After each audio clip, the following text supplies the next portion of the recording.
Hey guys, welcome to a new video. We have a lot to talk about. I will try to condense everything as much as possible into a shorter period of time today. I'm going to try to just point out the most important parts of what's happened in the last couple of days. Just because there was so much that came out, I didn't want to have a 5-hour video on kind of explaining everything. So we are 4 days and 4 hours away from the next league. Let's go over a couple things. We had the announcement and the patch notes, the new currency that's going to be in here. So we have all these new currencies. There's going to be a lot more scrolls. The scarabs, because of their adding the beastcraft in there, it's now going to be called a winged scarab, which is what's going to be changing everything. Your newest skill gems, and of course the league mechanic, which is on the bottom here. So we also have the patch notes, and I'm just gonna go over the big things that changed. The big ones that changed are in the skills. We are going to look at the most important one for us here. Was the Vol Molten Shell. I'm sure everyone has heard about this, but this is why it's such a big change. So instead of granting 60 additional armor at level 1, it's now 25, and it went from 1,030 down to 429. So we are losing more than half of the armor that was associated with this skill. It's also granting 20% more armor at gem level 1 up to 29 armor at gem level 20. So that's the more armor, you know, is, I guess, maybe offset, but I don't think it will be. But the part that really hurts this is the next one. It says it causes 30% damage to be taken from hits taken from the buff before your life or energy shield at gem level up to level 38 at level 20 from 80 at all levels. It used to take 80% of the damage before it would take it from your energy shield or life. Now it takes 30 to 35. They cut it by more than 50%. Also, the buff can take damage equal to 30% of your armor from 60%. So they cut that in half. It now reflects 300% damage. Buff expired from 100, so it reflects more damage. But now it also removes any other guard skill if you use it as well. So you can only use Vol Molten Shell and nothing else. If you use anything else, it's gonna cut off that bonus and you'll be left with nothing again. So it's toast. The gem is just completely toasted. It's gone. It's gone. I don't know how many people are still gonna use this. The only way it could be kind of good is if you had a crap ton of armor.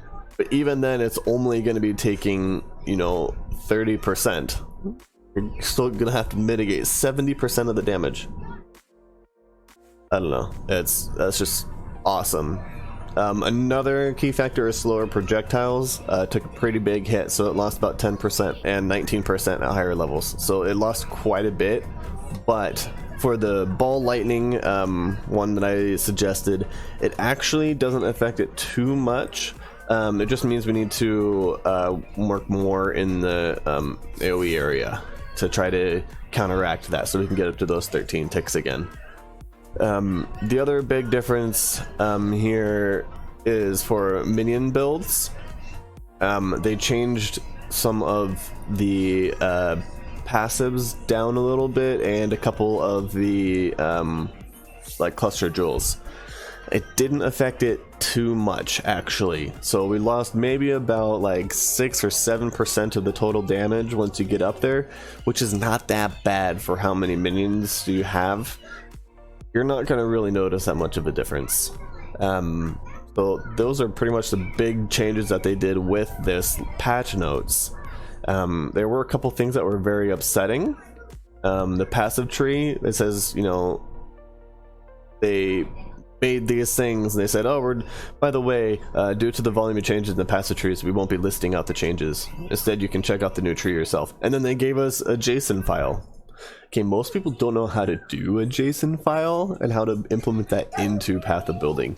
So this really upset like everyone, because they're like, oh, by the way, we're making a bunch of changes, but we're not going to tell you what they are.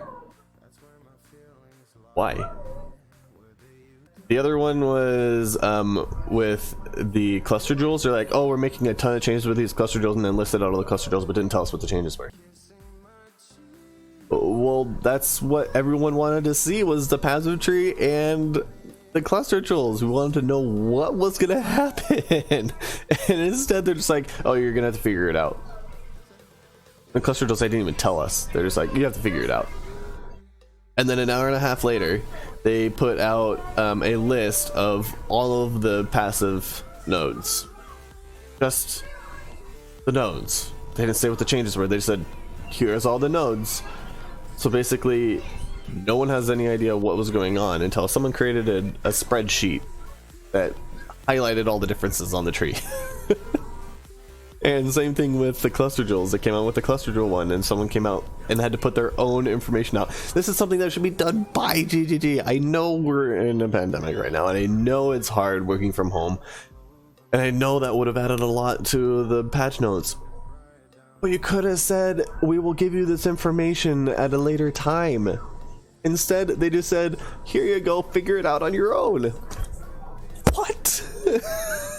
What?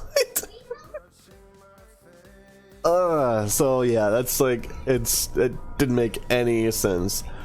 There's a couple changes on the ascendancies. You know, corpse pack now has an upper limit of 200%, as opposed to unlimited. So there were some people that were, you know, exploiting that fact.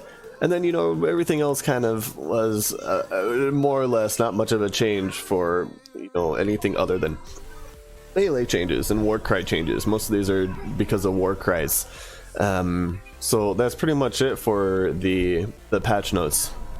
So they also put in these anointments, so that you can see exactly what anointment you need and what the requirement is going to be. They also added a new indigo, which is going to be allowed to go with your anointments, and they said it's going to be somewhere in the middle. So we don't know exactly the order of what this is going to be, but we do know that it's in the middle somewhere. I mean, there's already so many oils that they don't really need to add another one, but I guess they felt like they needed to because they're adding in more anointments.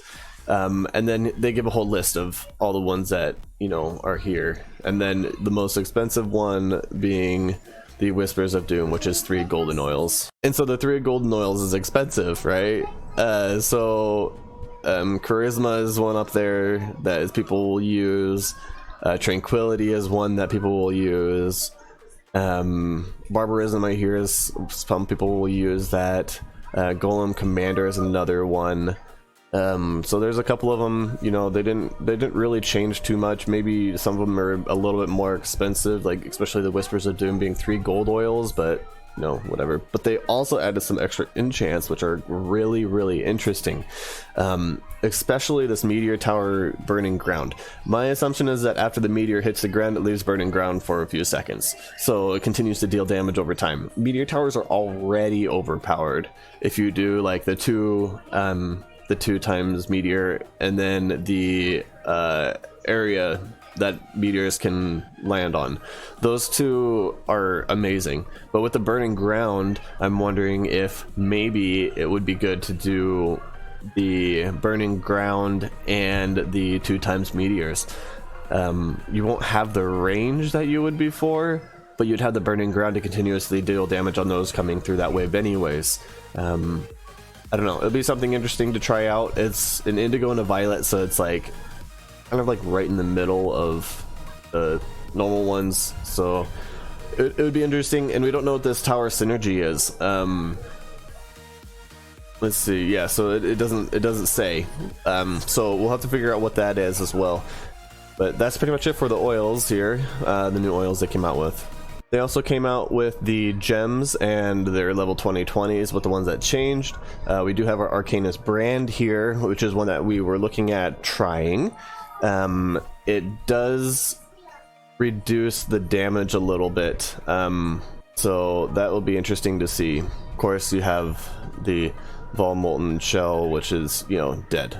So that's those. You can go through ahead and look at those ones as you would like. So they also announced a free hat for just killing Act 10 Katava. So if you get through all the acts, you get a free Dragon God hat. So that's pretty cool. So here's the hat.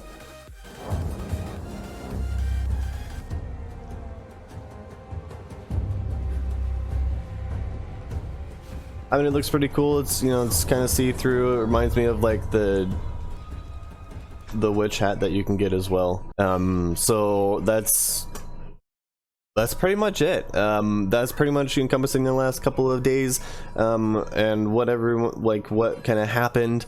If you have any comments, I know this is kind of fast and just a couple of things. There's a lot to go over, but those were kind of the main highlights of what happened. This gives you an overview of what to kind of expect. And we will see you in one day on League launch day, over on my other streaming, and you can watch me then. I will be streaming League Start. I'll probably be playing with a group of people as well, so you can kind of see how that works. The group that I'm going to be playing with is rather new to the game, like under an hour of gameplay.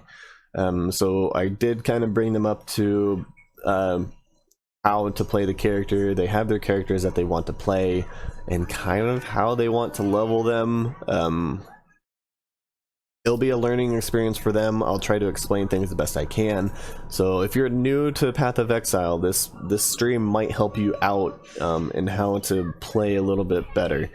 If you have any comments about this, I know this was short, but go ahead and put it down in the comment section down below. Go ahead and like, subscribe, and ding the bell. That way you can get future videos. I will try to put out a new video of something every single week, and then of course you can watch my streams as well, which will be uploaded as well. Until next time, peace out.